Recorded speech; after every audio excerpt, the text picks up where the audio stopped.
Hi everyone. This is going to be my last episode in my series on the chakra system. It's been great looking into this subject with all of you. Today, after having gone through the 7 major chakras in our being, in our bodies, our energy body, as it were. We've travelled all the way up, following the path through the Sushumna, which is that central channel, the central nadi channel of the body, the main channel that goes all the way up from the root all the way up to the crown. We followed that through, and we've seen how it affects us in every area of our lives, whether it's our physical bodies, whether it's our emotional state, whether it's our mental state, whether it's our energetic state. And each one really operates on different dimensions. So we know from the ancient yogic texts such as the Upanishads, that there are basically 5 bodies which are different. They're described as sheaths, really. So we've got our physical body, which is, they would describe as the food body, if you like, the physical body on the outside. And then contained within that is the energy body, which is the energy that we've looked at, which is prana, which is Shakti, which in its coiled form is Kundalini, which travels up through the Sushumna, up through the body, to eventually be reunited with the energy that is coming down from the divine, from the crown chakra, and which is the point where we see that Shiva and Shakti, in the form of this Kundalini energy, meet and are reunited. So it's been really good on this journey, and we've seen how the Shakti energy flows up through this channel, a bit like a river, really. We've taken the journey.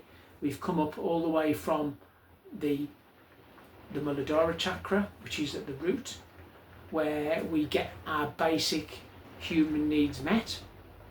Then on to the Svadhisthana, where we understand that we start to be creative. We start to have that reproductive capability in us to create after our own kind, to create the things that we love, and to have pleasure in our lives. After that, when we come up to the Manipura chakra and the solar plexus, we find that we can take control of our lives. We don't have to let somebody else control us. We don't have to abdicate our own responsibilities, our own authority, and let somebody else take control. Well, we can do that for ourselves. But of course, we looked at the dangers about the fact that this is really where the ego really starts to build. And the ego is not our true self. That's this character that we're playing, if you like. This is the person that we've created, starting from birth, based on all the concepts and all the ideas that we've built upon, and our story, if you like. But it is just a story. It is just a story. And then, of course, we come up to the, I'll use the right finger this time, we come up to the Vishuddha chakra, which is at the throat, where we looked at how this is the way that we communicate with one another. We express our authentic self. It's where we're starting to hear things from outside of our normal ears, but we're starting to hear things in a clairaudient manner, and we are listening much more carefully. We are listening to people. We're not always wanting to express our own views. And after that, of course, we move up to the third eye chakra, the Ajna, which is where we really start to go into these intuitive senses and clairvoyance, and we're able to see things much more deeply. We're able to see things as they actually are, and that's important from a yogic perspective, because we're told that the world and Maya and all of these things are really just an illusion. The real world, if you like, is much deeper. It's deeper down. It's on another level. It's on a spiritual level, and we are spirits. We're not human beings. We are having a human experience at the moment, but essentially, you and I, we are certainly not just human beings. You know, it reminds me of the Rag and Bone Man song. He said, I'm only human after all. Well, at the end of the day, you're not just human. You are a spiritual being. You are an expression of the divine consciousness. But you are currently incarnated into this human form, and you are living a human life, a human existence for the time being. Human being. It's only just for now, you know, just for this lifetime. It could be that we've lived other human lives, or it could be that we've maybe lived in other forms that aren't human in the past. But the whole point of us being here now is to learn, and I hope that along with me, you're learning a lot more about yourself, your true spiritual nature, and where we came from, where we're going to, and how we can be the best forms of ourselves, basically. So finally, we're travelling up, you can just about see it at the top there, the crown chakra, the Sahasrara chakra, which is actually outside of the body, and it's our connection to the divine, to the universe outside. So that's the point whereby we've actually transcended this sort of normal human existence that we're experiencing at the moment. So when we make that connection, we really have ascended. And we looked at how probably, you know, most of humanity won't really have that much of an experience of the Sahasrara chakra, because they don't really make that connection. And of course we have to desire that, we have to pursue it, and we have to not be closed-minded in any way at all. In thinking about the kind of this overview of the chakra system this last week, I was really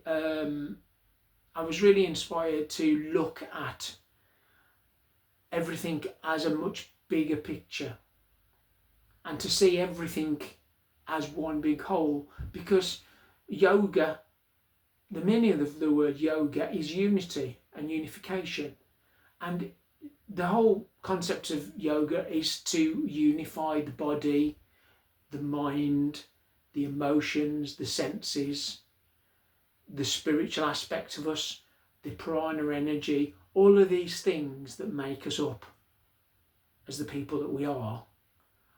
The whole concept of yoga is to bring all of these things together. Often when we talk about yoga, we, especially in the West, we think in terms of the yoga asanas, which are the positions, you know, the various different positions that you might get into, all the different poses and things like that. But that's just a small part of it. That's the physical part, to physically train the body. It's an important part, and I don't neglect myself to participate in that, to put my body through that training as well, because that's very good for the body. But we have to understand that we are far more than the body. We are multi-dimensional beings. as I said, we've got these different layers. So we've got this kind of physical body, which you could the actual translation of the word means food body from the Sanskrit. So it's the body, the food that we eat becomes the body that we see here. It's basically just made up of the food that we eat. Inside that, we've got, contained within that and filling the same space is the energy body, which we looked at. Inside that, we have the mental body, so to do with the mind, and that's got different layers as well. So we've got like the thoughts, we've got the emotions, and then we've got at a deeper level still, we've got the intellect. And even within that, within the intellect, we find the real part of us, the core, what's known as the causal body, which is at the core, which is that spiritual body that's encased within there. So we've got all these different sort of layers, and we can see each one of the chakras as a portal, as a gateway between one of our layers of self and the next, and they all come together. And I've said before, there is a lot more than just these 7. These are just the 7 major chakras in the body. There are many, many more chakras in all different parts of our body, but these are the main ones. If you like, these are kind of the chief ones that send out messages to the minor chakras, and the minor chakras then send their energy out through all the 72,000 nadis that are in our system, and these transport energy all through the body. Just think of them almost in a parallel sort of manner to how the blood vessels, the veins, the arteries transport the blood around the body, taking the oxygen and all the nutrients in the blood. In the same way, the nadis are a system of channels. We can't see them. If you cut the body up, you can't see the nadis, you can't see the chakras, because they are in another dimension, and that's the dimension of the energy body. So you'd have to dissect the energy body in order to see them, and in order to do that, you have to be in another dimension yourself. But yeah, I'm going off on a tangent, and I don't want to do that. So yeah, and in the same way as we have, lots of different fluids with electrical impulses going through the nerve system as well. That's another form of energy that goes through us. But if you can imagine our body, and as I said, the physical body that we can feel and touch is known as, translated into English, as like a food body. So if you could imagine you got like a piece of a cut of meat from an animal, it's there, but it's got no life in it. It's no longer living. There's no longer any prana. There's no longer any energy flowing through that. It's just a piece of dead meat. So we too, without prana, without Shakti, without this energy flowing through us at the level of the energy body, then we would literally just be a piece of meat. We would not be alive. But thanks to the energy body, in which the chakras are the main intersection points of all of these nadis, where the main ones meet at these different parts of the energy body. If it were not for those flowing, then the body would not be animated. You could take all the parts, if you like. If you've ever read or know the story of Mary Shelley's Frankenstein, where Dr. Frankenstein gets parts from these various different corpses in human bodies and kind of sews them together, and then he finds that by putting this electrical energy through, which of course at the time in the 19th century was kind of like this magical force of electricity that was being discovered. That was, in that story, that was how the body was animated, and we know the story of the monster that he creates and it comes to life in a thunderstorm and whatever. But if you like, if we took a human body and we didn't, you could do anything to a person that was deceased, and once the life force had completely gone out of that body, and I won't go into it, but there's in the yogic tradition there are different periods of time at which different parts, and as I said, these different layers of the body sort of stop working, if you like, and the energy sort of goes out of them. So after that period of time, and there's no life left in us, there's no way to reanimate that body, because it's not just a matter of putting electricity back in, it's not a matter of putting blood back in, air back in, electrical impulses back in. We can't reanimate that, because we are spiritual beings, and the energy that flows through us, this prana, life force energy, actually flows through, it's making connection from another dimension, and it's the dimension of this energy body. And of course it goes right the way back through these different layers, you know, the intellect and the intuition and all these different sheaths that are encapsulated all inside us. If we go back through each level, eventually we come back to the inner self, which is the causal self, the real deep person on the inside, the spirit, the soul, if you like. And that is the part of us that actually makes the contact with the divine, with God, with the universe. It's actually through that deeper part of us. So enough to say what I've just said, but this is really the understanding of the yogic tradition, that we are caring for, we're looking at a way to unify body, mind and spirit all together for them to flow in harmony. We want all of the chakras to all be spinning at the right speed, allowing the Shakti to flow through correctly in a balanced manner with no blockages. And when this happens, we find that the energy body is energized properly, allowing that to flow through. And then we can start on the process of really finding out who we really are in the universe. Now, as I said, I started to think about this whole idea of the big picture.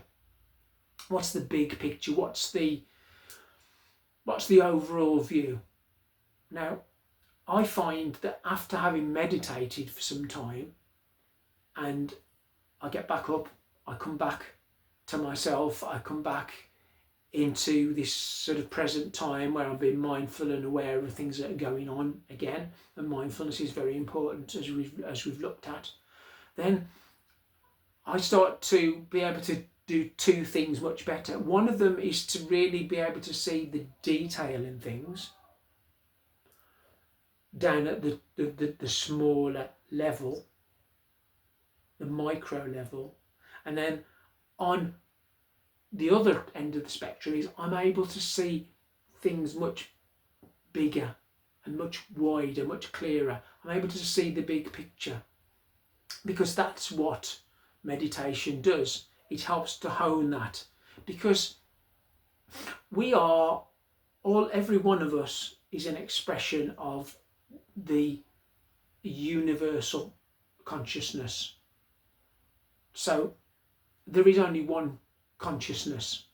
It's not my consciousness, your consciousness, the person down the road's consciousness, the dog next door's consciousness. There is one consciousness. There is one universal consciousness of which we are all an expression.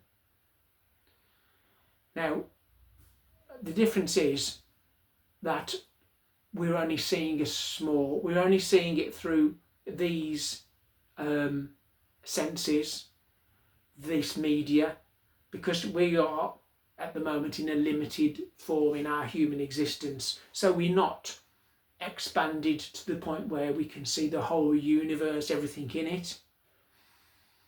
At the moment, all we're able to see is a narrow version. And I like to think of it a little bit as like a horse, with blinkers on. I think In America, they call them blinders. But what blinkers do basically is they just sort of sit at the sides of the horse's head like this, and they limit the vision of the horse so that the horse's peripheral vision is blocked out. So when the driver of the cart, the wagon, whatever is being pulled by the horse, pulls the reins to steer the horse, it moves the horse's head and the horse moves in the direction of the blinkers. It's not distracted by this nice green grass over here, this nice bush over here, these nice bag of apples or carrots over here. It's just looking where the driver wants the horse to go. Well, what we need to do in our own lives is we need to take off the blinkers, because we need to start to see the bigger picture. If you like, if you can imagine being a bird and getting a bird's eye view of the land, the terrain, what's down below, that's really, as we expand our awareness of consciousness, we start to see more, we start to see the bigger picture. And you can do a little exercise if you like. First of all, if I ask you to look out and notice the space around you, I'm not asking you to look at the objects that are in the space, in the room around you, but just be aware that there is space around every item, every object around you. Just be aware of that space. Okay? Now, what I want you to do is I want you to bring your hands together in front of your face, like so. Okay? And then what I want you to do is I want you to gradually bring your hands apart like this, slowly and gently. Okay? And keep going as far out as you can. Okay? Till you get to about shoulder width. And don't turn your eyes to look at your hands, but see your hands either side. So move the hands out as far as you can while you're still able to perceive that they are there without looking directly at them. Now, this is a really good exercise because it helps us to be more aware of our peripheral vision, and it makes you more conscious of the space around you. Now, on a daytime when I'm out and about, I make a habit when I go outside to just look up, look at the sky, look around me. And if I'm in I live in a nice area of England called, Shropshire, where the particular part of Shropshire where I live, it's nice and open, it's fairly flat. I can see a lot of sky. I'm blessed with the fact that there's not a lot of high-rise buildings or tall buildings in the area that I'm often travelling. So I can go outside and I can see the trees, I can see the sky, I can see things, around there. And I try to take in as much as I can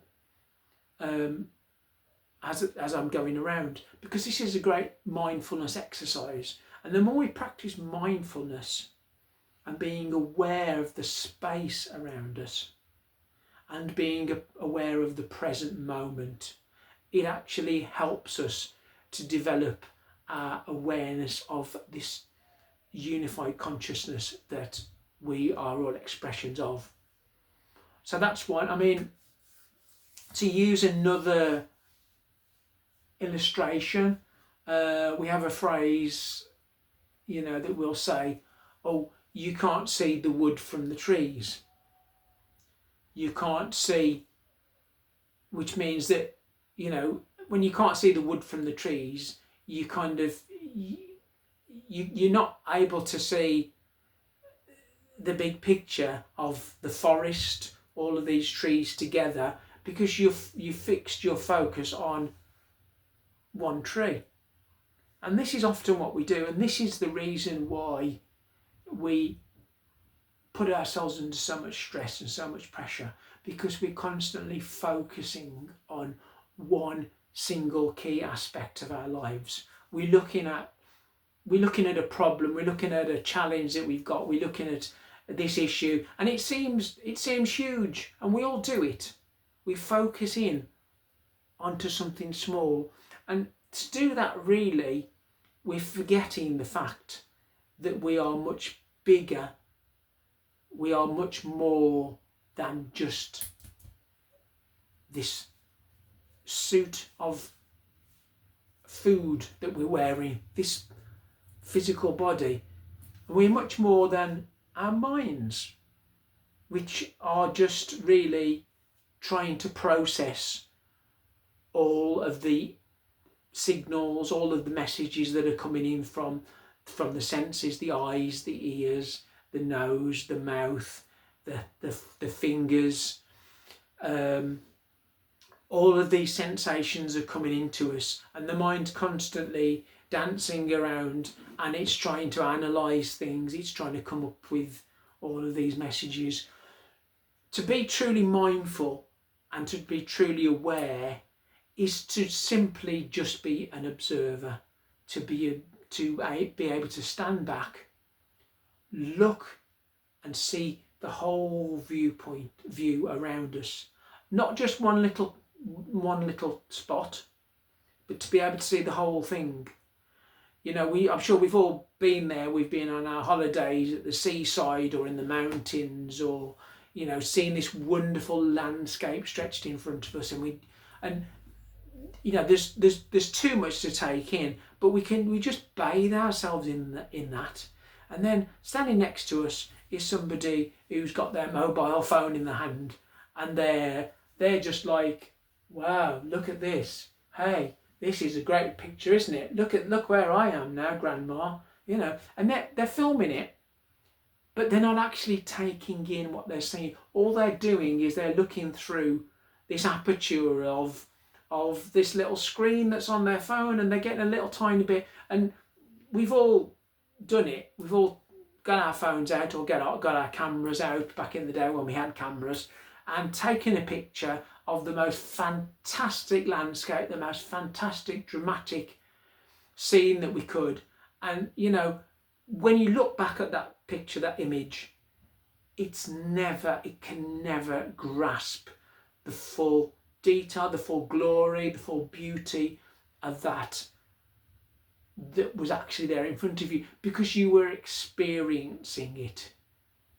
And you weren't only experiencing it through your eyes and through your ears and your nose, your mouth, whatever you were experiencing it with. You were experiencing it on a deeper level, on the level of consciousness, on the level of conscious awareness. So it's good to do that. And this is one of the wonderful things about meditation, because when we sit down to meditate, we're learning to train the mind so that we're not constantly listening to every thought that pops into our heads. We'll see the thoughts come in and we'll see the thoughts go. We'll feel the sensations in our body, the twinges in our hips, in our knees, you know, the itch on the back of the head. We'll see these, we'll experience these, we'll feel these, we will acknowledge them with compassion. But what we will do then, once we've acknowledged them, is we'll let them go. So they're coming in like clouds, they're coming into our view, and then they're drifting out.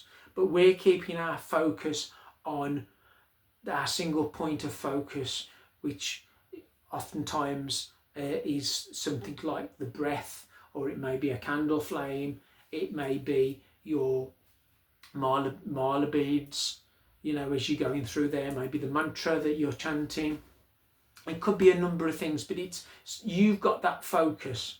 And while you're focusing that, you're occupying the mind, and the thoughts that come in, you can just release them, you can let them go. So you're training the mind to focus in that sense. But of course, the other end of it, as I said, there's the focus. So that helps that sharp focus when we come out of meditation. We can look at something and we can kind of work out maybe a problem that we've been trying to solve and we couldn't. Maybe after meditation, or maybe even in meditation, maybe the answer comes to us, that light bulb moment, the light bulb comes on and we suddenly, oh yeah, that's how I do it. That's the solution to this issue.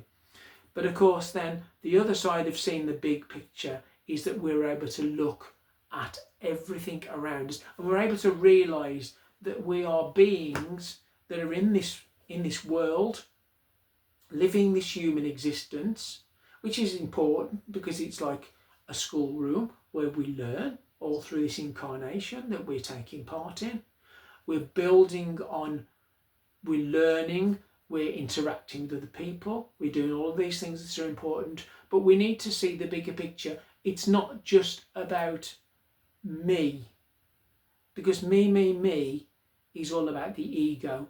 And what is the ego? The ego is the false self. The ego is not the true self, because the true self comprehends and understands that what its place in the universe is. And our place is that we are just a part of this vast universe. You can zoom down. When you're looking down at something, you can keep going and keep going and keep going, and smaller and smaller and smaller. And there's science says there's like 150 billion cells, I think, in the body, something like that. But you know what? Each cell contains space, and each cell has space around it. You can't see it on. We can't see that detail, obviously. Even through a microscope you won't see it, but science knows that there is space inside us. We are made up of there's a lot of space inside us, and we're in space. There's space around us, there's space inside us, and consciousness envelops the whole of it, and we are part of the whole of it. It's not easy to grasp. It's one of these crown chakra concepts, to be honest. The more we spend time in silence, in meditation, and working to connect to our consciousness, to the deeper part of it, the more we become enlightened, the more we awaken, the more our understanding starts to line up with our awareness. Because there are things that you will never understand, and I will never understand with my head, with my thoughts. My intellect cannot grasp the deep things of the universe, how we're all made, how we are all one together, how we are all united in one consciousness. These concepts are not things that you and I can really intellectually grasp, because our minds are very, very limited. Basically, they just process information that we put in, rather like a computer. You put the information in and it does a calculation and it can tell you certain things, but it can't actually know things. A computer can't really know things, it can just store information. And really our brains, that's all they can do. They can contain information, they can help us to calculate things. But when things are on that deeper level, the level of true unity consciousness, the only thing that we can do is be aware of that. And this is where we move from, even from the third eye, what we can even see, even interdimensionally, we can start to see things with the third eye. But it's only when we progress up to the crown chakra, the Sahasrara, that we actually can start to know things. And so when I say know, I don't mean understand on an intellectual level. What I mean is to have a deep knowing of something. And that's the difference. That's the difference between having a mental understanding of something, because we've put together through the neural network and the neural pathworks in our brain, we've put together the relationship between things, and we've made this relationship, this connection and that connection. And so yeah, I understand it because it all kind of fits together. Well, when you get to the level of consciousness, you can't really put it together in that same way. You just have to. It's not so much of the concept of faith, believing it, because it's something much deeper than that. Believing is based on, I'm going to go beyond the understanding that I've got and I'm just going to accept something. I can tell you about consciousness, and you might accept what I say. And if you accept what I say, then you are using something that's known as faith. You're taking a step off the cliff, and you're just accepting that you're going to reach this level from that level. But the difference is with actually knowing something on a deep spiritual level, there is a certainty within. There's a certainty that we feel, that we experience on many different levels, but we can't explain it with our minds. And we're not just accepting it because somebody's told us that that's the way it is. Don't take what I say as being true. You need to experience these things yourself. So I would encourage you to continue on your journey with meditation. Continue to pursue your goal, which is enlightenment, which is a deeper awareness of consciousness, which is also to unify mind, body and spirit into one, which is the whole ethos behind yoga, what it's all about. So it's been a fantastic trip through the chakras.